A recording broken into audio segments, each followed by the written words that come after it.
আসসালামু আলাইকুম দর্শক, কেমন আছেন? আশা করি সকলে ভালো এবং সুস্থ আছেন। আমি এখন আসছি আমাদের বাড়ির পাশে যে মাঠ আছে, এই মাঠে বিএডিসির পক্ষ থেকে সোলার প্যানেলের বোরিং দিছিল, মানে পানি ওঠানো মেশিন। এখানে আপনারা যে প্যানেলের সিস্টেমটা দেখতে পাচ্ছেন, এখানে 39টা প্যানেল আছে। 39টা প্যানেল দিয়ে মানুষ যেমন ঘর চাল বানায়, ঠিক তেমনিভাবে এই প্যানেলটা রাখা আছে।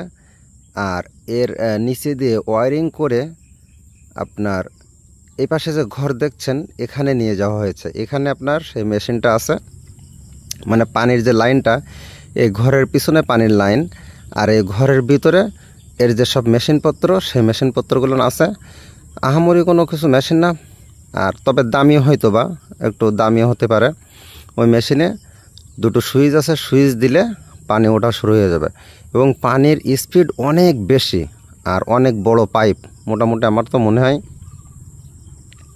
10-12 ইঞ্চি পাইপ। এই পাইপ দিয়ে পানি আসে।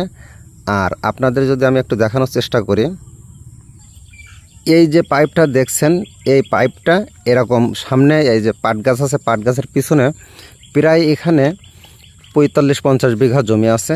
এই জমিগুলান এরই মৌসুমে ধানে পানি দেওয়ার কাজে ব্যবহার হয় এই প্যানেলের পানি, এই বিএডিসির যে সৌর প্যানেল, এই সৌর প্যানেলের পানি। তো আমি পাট ক্ষেতের ওপাশে যাব, যে আপনাদেরকে দেখানোর চেষ্টা করব ইনশাল্লাহ। আমি যদি প্যানেলের নিচের ওয়ারিংটা আপনাদেরকে একটু দেখানোর চেষ্টা করি, তাহলে এখান থেকে দেখা যাচ্ছে। আমি আরও একটু জুম করে দিচ্ছি, দেখেন প্যানেলটা কীভাবে ওয়ারিং করা। এভাবে প্রত্যেকটা প্যানেল থেকে আর একটা প্যানেলে যে এভাবে আমি যে ঘরটি দেখিয়েছি, লাইনটা, মূল লাইনটা ওই ঘরে চলে গেছে। আমার কাছে ঘরের চাবি নাই, ঘরে যদি চাবি এখন থাকতো, তাহলে আমি ঘরের ভিতরে যে মেশিনগুলো আছে, ওই মেশিনগুলো আপনাদেরকে দেখাতে পারতাম। অন্য কোনো এক সময় আমি ঘরের চাবি এনে আপনাদেরকে ভিতরের অংশ দেখাবো ইনশাল্লাহ।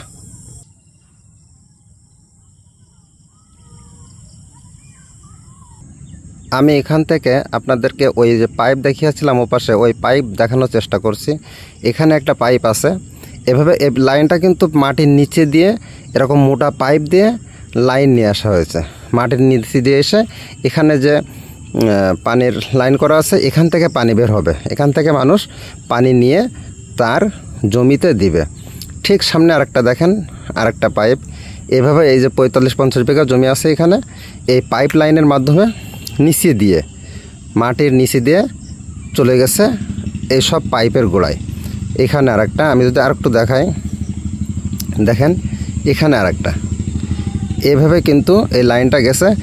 এতে করে কী লাভ হয়েছে? মানুষের জমিরও কোনো ফসলের ক্ষতি হচ্ছে না, এবং মানুষ স্বাচ্ছন্দ্যে এই পানিটা ব্যবহার করতে পারছে। সবাই ভালো থাকবেন, সুস্থ থাকবেন। আল্লাহ হাফেজ।